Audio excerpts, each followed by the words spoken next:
Hello everyone, welcome back to my channel. Today exercise 5 from February Progressive Magazine. First at the speed of 80 word per minute and then 100 word per minute. The dictation will start in next 10 seconds, so be ready for the dictation. Start. It gives me special pleasure to be here at this meeting.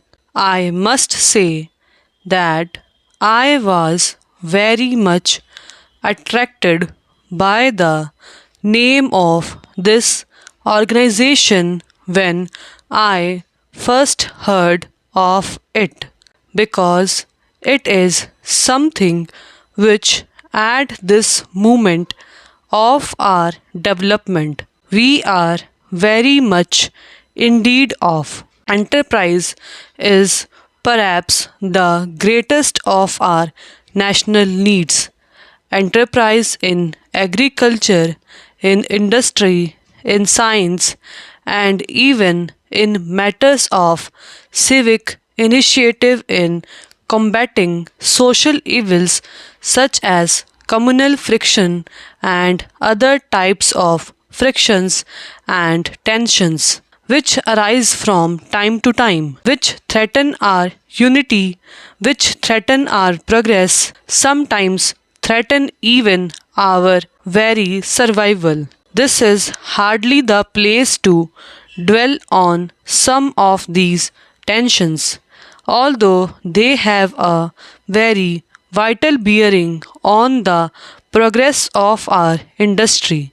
In today's society, in today's changing society, the new elite are the entrepreneurs and the technologists, and in the situation which exists in our country, these two have a very special responsibility to society. As you have rightly mentioned in your address, this is not only in the patriotic interest of the welfare of larger sections of the people, but looking at the question from a very narrow practical point of view also. It is in the interest of all that one should take a stand on the issues and work for the solution of these problems because these tendencies, whether it is the communal tendency considering one citizen big merely because of his religion, to be because of his religion, to be more patriotic than all others, denying people the right to live where they want to in the country or to work where they want to, weaken the fabric of the nation. No industry can prosper and no development can take place unless there exists the proper atmosphere, the atmosphere of unity and of working together. As you know, we have made tremendous progress in industry since our independence, but we have come to a stage when industry needs a special push. Not that we want to lessen the importance of agriculture because our very lives are dependent on it, and industry itself is dependent on agricultural progress. We cannot make history by repeating the experiences of others. We have to be willing to forge out our own path, make our own mistakes, and learn from our own mistakes, and from the mistakes go on to achievements. Stop. And now at a speed of 100 word per minute is going to be start. Start. It gives me special pleasure to be here at this meeting.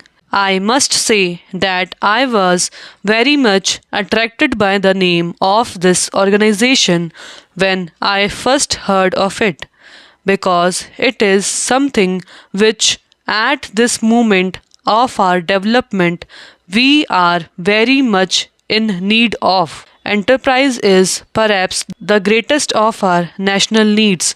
enterprise in agriculture, in industry, in science, and even in matters of civic initiative, in combating social evils such as communal friction and other types of frictions and tensions which arise from time to time, which threaten our unity, which threaten our progress, and sometimes threaten even our very survival. This is hardly the place to dwell on some of these tensions, although they have a very vital bearing on the progress of our industry. In today's society, in today's changing society, the new elite are the entrepreneurs and the technologists, and in the situation which exists in our country, these two have a very special responsibility to society. As you have rightly mentioned in your address, this is not only in the interest, in the patriotic interest of the welfare of larger sections of the people, but looking at the question from a very narrow practical point of view also.